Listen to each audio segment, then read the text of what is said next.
नमस्कार दर्शकों और साथियों, मैं हूं शशि शर्मा। आप देख रहे हैं दबंग खबरें। दर्शकों, आज हम भाईंदर पश्चिम के सोसाइटी उप निबंधक कार्यालय के बाहर मौजूद हैं और मेरे पीछे देख रहे हैं ये बोर्ड लगा है उप निबंधक सहकारी संस्था। दर्शकों, आपको आज एक ऐसी जानकारी देने जा रहा हूं। इसके पहले हम जानकारी दी थी आपको कि किस तरह से सोसाइटियों को एजीएम लेनी चाहिए और ऑडिट करवाना चाहिए और उसके बिना क्या क्या उप निबंधक आप पे कार्रवाई कर सकता है त्रुटियां पाने पे।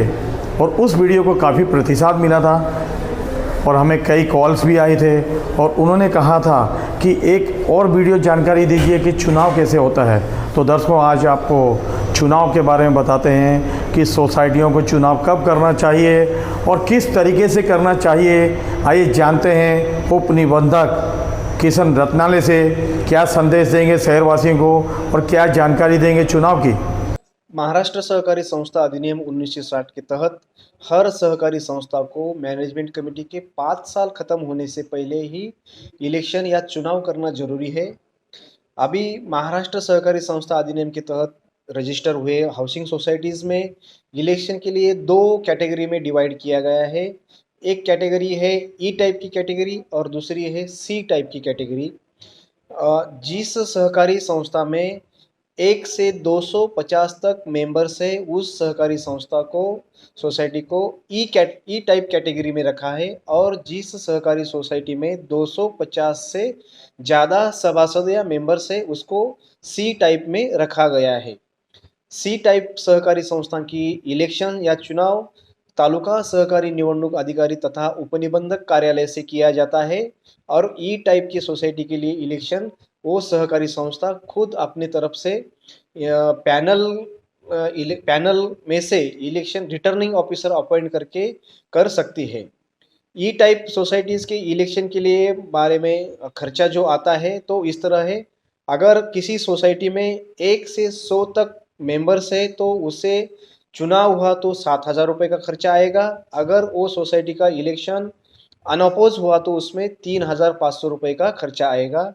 और किसी सोसाइटी में 100 से 250 तक मेंबर्स है तो उसके लिए चुनाव हुआ तो 8,500 रुपये लगेंगे और उसी सोसाइटी का इलेक्शन अनअपोज हुआ तो उसके लिए 4,500 रुपये लग सकते हैं। चुनाव के लिए 212 लोगों का पैनल बनाया है शासन गवर्नमेंट ने। उस पैनल में से किसी भी इलेक्शन ऑफिस रिटर्निंग ऑफिसर को सोसाइटी रिजोल्यूशन पास करके अपॉइंट कर सकती है। वो इलेक्शन रिटर्निंग ऑफिसर अपना इलेक्शन प्रोग्राम बना के सोसाइटी के नोटिस बोर्ड और रजिस्ट्रार के ऑफिस में देना जरूरी है। उसी इलेक्शन प्रोग्राम में नॉमिनेशन के लिए टाइम दिया है, स्क्रूटिनी के लिए टाइम दिया है, विड्रॉल के लिए टाइम दिया है और मतदान और रिजल्ट के लिए टाइम दिया है। उस हिसाब से रिटर्निंग ऑफिसर उसमें सभी तारीख और समय तय करके वो नोटिस सोसाइटी के नोटिस बोर्ड पे और रजिस्ट्रार ऑफिस के नोटिस बोर्ड पे लगाना जरूरी है। और एक बात, सोसाइटी में नॉमिनेशन करने के लिए इलेक्शन लड़ने के लिए कुछ डिपॉजिट देना भी ज़रूरी होता है और वो डिपॉजिट इलेक्शन ख़त्म होने के बाद रिटर्निंग ऑफिसर आपको वापस देना जरूरी है। जनरल कैटेगरी के लिए 500 रुपये का डिपॉजिट है और एससी और एसटी कैटेगरी के लिए 200 रुपये का डिपॉजिट देना जरूरी है। सबसे महत्वपूर्ण बात ये बताना मैं चाहता हूँ, कोई अगर सोसाइटी का मेंबर इलेक्शन लड़ना चाहता है तो वो डिफॉल्टर नहीं होना चाहिए। अगर कोई डिफॉल्टर है और वो इलेक्शन लड़ रहा है, सोसाइटी में से किसी सदस्य को उसके बारे में पता है तो उन लोगों ने रिटर्निंग ऑफिसर को वो राइटिंग में देना चाहिए कि ये जो नॉमिनेशन भरा है ये आदमी डिफॉल्टर है, तो रिटर्निंग ऑफिसर उसके ऊपर डिसीजन करेंगे। नॉमिनेशन पेपर फाइल करने के बाद एक दिन रिटर्निंग ऑफिसर को सभी नॉमिनेशन पेपर का स्क्रूटिनी या छाननी करना जरूरी होता है।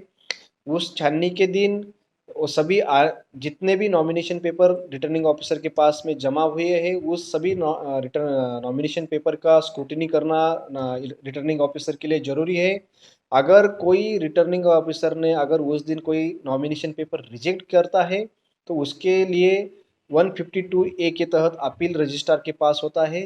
3 दिन के अंदर उसका अपील फाइल करना जरूरी है और रजिस्ट्रार उसमें 10 दिन के भीतर ही उसका निकाल बनाना जरूरी होता है। स्क्रूटिनी के बाद विड्रॉल के लिए टाइम दिया जाता है। विड्रॉल के बाद अगर जितने कमेटी में जितनी जगह है उतने ही फॉर्म बचे हैं तो वो इलेक्शन अनअपोज होता है।